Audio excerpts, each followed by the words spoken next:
Hello! 2 years ago there was a referendum in the UK. The question was on the participation or not of the UK to the European Union. British people have decided to leave the European Union at the end of March 2019. So what has happened since the referendum? First, the growth momentum is now much lower than what it was at the moment of the referendum. We can have a very simple measure from that, a deviation from the trend when we look at GDP. If we calculate trend from the beginning of the recovery in 2013 to the second quarter of 2016, we extend the trend and we look at the deviation of GDP to the trend. If we make the same calculus for France, Eurozone or Germany, we see that for these three countries, the deviation is positive, way ahead the trend.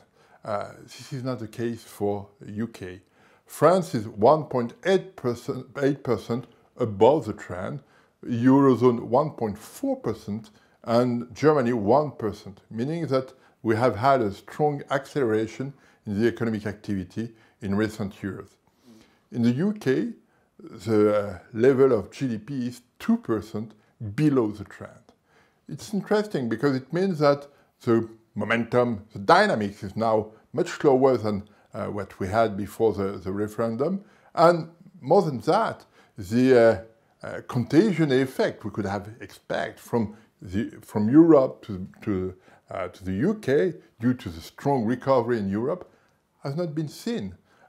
There was no contagion effect, while Europe is the main trade partner for the UK. So there is something wrong here, meaning that the economy is not doing well.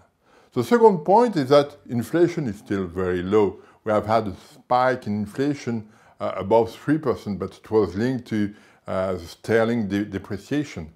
Now it's over, and the inflation rate is converging to 2%.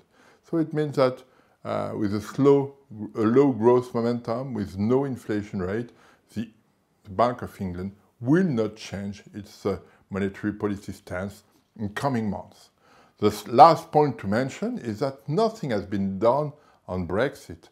What we see is that the border in Ireland is not solved. The problem of the political border between Northern Ireland and Republic of Ireland. You know, we want to keep a political environment stable, but with different economic environment for both. It's something that has not been solved.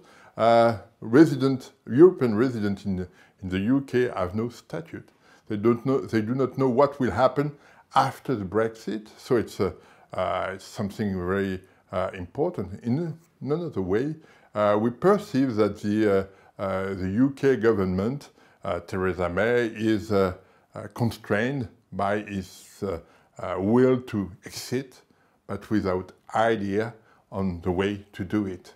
So we can imagine that it will be a kind of hard Brexit, and what we have to take into account in continental Europe is to avoid any contagion effect from this shocks in the UK to us. We have to protect ourselves from a negative shock from the UK. That's our task for the coming months. Thank you.